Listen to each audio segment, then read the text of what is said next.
Hey guys, thanks for watching. Thanks for listening. This is your host Thomas Tyree from On the Hot Podcast. Today, I have some bonus content for you guys. The bonus content we'll be covering today will be in the sport of football inside the NFL world. In today's bonus segment, I'll be sharing my top 3 NFL Week 11 game predictions. So, I have picked 3 games for this upcoming Week 11 Week 11 in the National Football League. These 3 games I do believe will be the 3 best games of Week 11. I'll be covering my Commanders versus Eagles game prediction, Ravens versus Steelers game prediction, and Chiefs versus Bills game prediction in this video. So let's get into the Thursday night matchup here. You have the 7-3 Washington Commanders going on the road tomorrow night for Thursday Night Football to play an NFC East rival, and the Philadelphia Eagles, who are 7-2. The winner of this Commanders and Eagles game will be in first place of the NFC East. This is going to be a big Thursday night matchup. Now, let's get into the game. You have the Eagles that are on a 5-game winning streak heading into this game. The Commanders just lost a very close game, lost by 1 point to the Pittsburgh Steelers. They lost that ball game. Man, this is going to be a good game. I think this is going to be a really good game. Now, these are following blueprints for these respective teams to follow if they want to walk out of Philadelphia with a big Thursday Night Football win. Starting off with the Washington Commanders, I think it's best that they play clean football in this Thursday night game against the Philadelphia Eagles. Now, Cliff Kingsbury has been one of the unsung heroes for this Washington Commanders team this year. He's been a great offensive coordinator, helping Jayden Daniels take a lot of tremendous leaps forward in his NFL career really early on in the NFL. I have to say right now, it's very early in his career, but based off what I've seen this year, you have to say Jayden Daniels is a top 10 quarterback this year in the National Football League right now, this season. So Cliff Kingsbury bringing in that type of college system for Jayden Daniels to follow. He's done a really good job with that. I think if they play clean football, they could really win this game. And they have, when you look at what the Commanders have done offensively, they have the fewest turnovers in the league this entire NFL season as an offensive unit. So that's pretty impressive. If they play clean football and convert on third downs, move the chains down the field, tiring out the Philadelphia Eagles defense, they have a good chance of winning this game. Now, nextly, I think the Commanders should pick on Darius Slay. Now, number 2, Darius Slay is a good cornerback, but he is a veteran. And I've seen on tape, I've seen on film, he might not be the best cornerback on that team. It might be their cornerback, Quinyon Mitchell, who I've said earlier this week in the episode should win Defensive Rookie of the Year. So if Darius Slay is matching up on Terry McLaurin as many times as Jayden Daniels sees it, I think that Terry McLaurin should always be his first read. But when you see Darius Slay match up against Terry McLaurin, I think that's a matchup that he should pick on every single time he sees or gets a chance or opportunity to do in this ball game, because Terry McLaurin made a lot of good plays against a really good Pittsburgh secondary last week where he averaged 22 yards per catch. I think he could get a little bit more even against Darius Slay this week, tomorrow night in Philly against the Philadelphia Eagles. Now, for the Eagles, their blueprints, I think they got to slow down Jayden Daniels. Now, it's a hard task. Nobody's really been able to do it his rookie season, but the Eagles got to find a way to slow down Jayden Daniels. Now, the Commanders' offense is actually averaging 29 points per game, which even makes it even difficult for the Eagles to slow them down. But I think Vic Fangio, their defensive coordinator, one of the best defensive-minded coaches in the National Football League, I think he can figure out a great game plan to slow down Jayden Daniels. Make him limited to what he can do best. Making plays with his arm, making plays with his legs as a dual threat guy. So if Vic Fangio could throw it so quarterback contains and the pass rush can disrupt the passing game, that'd be huge for the Philadelphia Eagles if they could get that going. And that could be a huge reason why they beat the Commanders tomorrow night on Thursday Night Football. Now, last, I think the Eagles got to get the RPO game going. Now, Kellen Moore, offensive coordinator for the Philadelphia Eagles. I see the Cowboys poster. My former offensive coordinator for the Cowboys for several years. But Kellen Moore, offensive coordinator for the Eagles, he's starting to figure out what works good, what doesn't work good, or what doesn't work play calling wise for Jalen Hurts. And we've seen Jalen Hurts run the ball effectively last week in Jerry's World in Dallas. I think the RPO game should be a good recipe for success because they got Jalen Hurts that can run the football. Saquon Barkley in the backfield. The Eagles have one of the best offensive lines in football. They should capitalize on a Washington Commanders defense that's in the middle of the pack of getting third down stops, third and short situations. Obviously, you don't have to look at the play sheet. If you're Kellen Moore, go for the tush push to get if it's 3rd and 1, 3rd and inches, move the chains down the field, wear down that Commanders defense. And the Commanders are actually 30th in red zone touchdowns allowed. So I think that's going to be very huge. Once again, the tush push you can use at the goal line and short yardage situations when it's 3rd and goal at the 1, 3rd and 2 at the goal, at 3rd and goal at the 2, or 4th and inches, and etc. So I think those will be a really good factors for the Eagles to win this game. Give me the Eagles to win this ball game tomorrow against the Washington Commanders by a score of 31-21. I like that score. 31-21 tomorrow in an NFC East matchup. I'm not sure if the Commanders are going to be able to keep up with the Philadelphia Eagles offense. I think both Jayden Daniels and Jalen Hurts are going to have their offenses in position to cash in on points a lot in this game. It's going to come down to if the Commanders can keep up with the Eagles, and if the Commanders defense can get stops. I don't know if they can slow down the RPO game if Kellen Moore gets going in his bag, play calling wise RPO for Jalen Hurts, Saquon Barkley. Eagles have one of the best offensive lines in football. You still got pass catchers of A.J. Brown, Devontae Smith.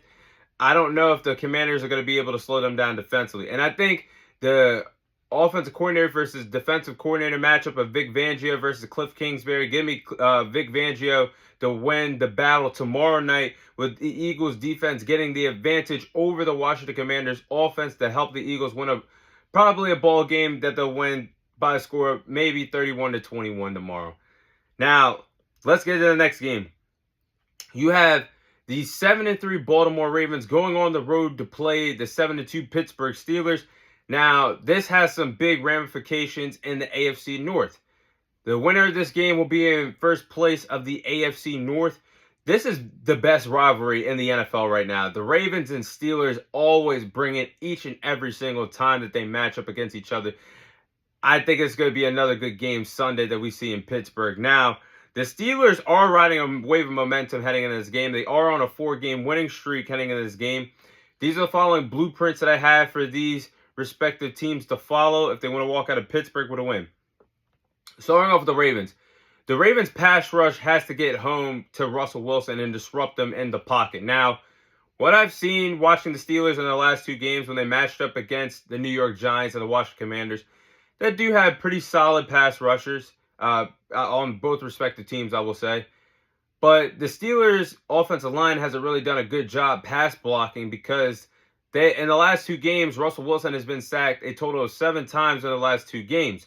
That's not a good recipe for success. They've been successful in their last 2 games, but you don't want to see your quarterback get sacked 7 times in their last 2 games played. So I think the Ravens pass rush has to get home to Russell Wilson, disrupt them in the pocket to make plays, get sacks, put them in 3rd and long situations, possibly get them off the field on 3rd downs getting sacks. So I think that's going to be important. Next, the Ravens got to stop Najee Harris on the ground. Now, we all know Arthur Smith, former head coach for the Atlanta Falcons, now offensive coordinator for the Steelers. The style that Arthur Smith likes to run, he's a run first. His offense is run first to set up the pass.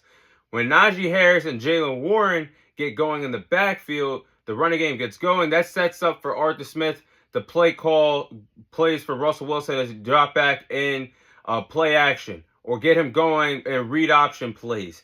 Get the run to set up the pass. And the Ravens are actually only giving up 3.2 yards per carry to running backs this season. So if they could shut down the running game, you're going to have to make Russell Wilson beat you at that point. I think that should be a good key ingredients for the Ravens to win this game. Now next, for the Steelers are going to have to slow down the Ravens offense. Now that's a tough task. The Ravens are the best offense in the league because you got Lamar Jackson, Derrick Henry, Zay Flowers, Mark Andrews. There's Rashad Bateman. There's playmakers all over the field for that Ravens offense. But, and you also got to play in a factor that Lamar Jackson plays well while trailing in ball games. So you got to be very careful with that. But if they can slow down Lamar Jackson, it's not an impossible task because you have the Ravens offense, one of the best offenses in the league. The Steelers are one of the best defenses in the league. Steelers defense is only giving up 16 points per game. So I think that's going to be very, very important for the Steelers to slow down the front runner and the MVP conversation this year, Lamar Jackson and his company of the Baltimore Ravens offense. And last, let Russell Wilson cook. Now, the Ravens are ranked 32nd, dead last in defending the pass. They are very fortunate to be a 7-3 football team because when I see you get picked apart on film by Jameis Winston, when I see Jamar Chase cooked up that Baltimore Ravens secondary last week, Joe Burrow throwing 4 touchdowns at the bank, I have no reason to think that Arthur Smith won't be in his bag and letting Russell Wilson cook this week. So I think that's going to be very important. Let Russell Wilson cook against the worst pass defense in the National Football League.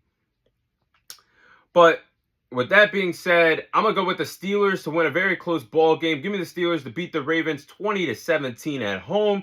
It's going to be another classic Ravens and Steelers matchup. This is the best rivalry in the NFL. The Ravens and Steelers always have really competitive games. It's been a competitive rivalry for as long as I can remember. As long as the Ravens basically came in the NFL. How about that? But it's going to be a good game. Now, the Steelers do have Lamar Jackson's number. Lamar Jackson is 1-3 career-wise against the Pittsburgh Steelers. Lamar Jackson has more interceptions, that being 7, than total touchdowns against the Steelers, passing or rushing, which is 4. So you have more interceptions than touchdowns, passing and rushing against the Pittsburgh Steelers. That shows me that their defense knows what they're doing when they play against number 8 Lamar Jackson. So I think the pass rushers of T.J. Watt, Cameron Hayward, and Preston Smith are going to have to get home to Lamar Jackson, create havoc, and disrupt him in the pocket because we know Lamar Jackson has been very efficient throwing the football. He's been very efficient trailing in games. They got to get him down, and the Steelers got to make a statement. I mean, the Steelers defense has to make a statement against the Ravens offense. The Steelers are only averaging or only giving up 16 points per game, and let Russell Wilson cook against the worst pass defense in the NFL, that being the Baltimore Ravens, who ranked 32nd in the league against the pass this year. Give me the Steelers to win this game. And now the final game, you have the Kansas City Chiefs that are 9-0 going on the road against the 8-2 Buffalo Bills. Now, this might be another classic matchup between Patrick Mahomes and Josh Allen. We know the series is very tight between them. Patrick Mahomes leads the series 4-3 against Josh Allen in head-to-head matchups. But when I see Patrick Mahomes and Josh Allen match up against each other, I think of some all-time great matchups at the quarterback position that we used to see in the AFC between Tom Brady and Peyton Manning. When I think about those matchups as I grew up loving the game of football, that's what these two are giving us in the modern era, because every time there is little to any margin for anybody to make an error or a mistake, because it's always back and forth. And it always comes down to the final drive between Mahomes and Allen. But it should be another good game. Blueprints for the Bills to win this game. Keep the offense going. Now, the Bills are averaging 29 points per game this year. Offensive coordinator Joe Brady has done a really good job with this Buffalo Bills offense. He's going to have to be very creative against Steve Spagnuolo's defense that the Chiefs have. Joe Brady's got to be in his bag. He's got to be creative running the ball with James Cook, running back Ray Davis, have run designs for Josh Allen to get going with his legs. They got to play clean football, and I got to see Josh Allen play clean football here because he did throw 2 interceptions against the Colts secondary last week.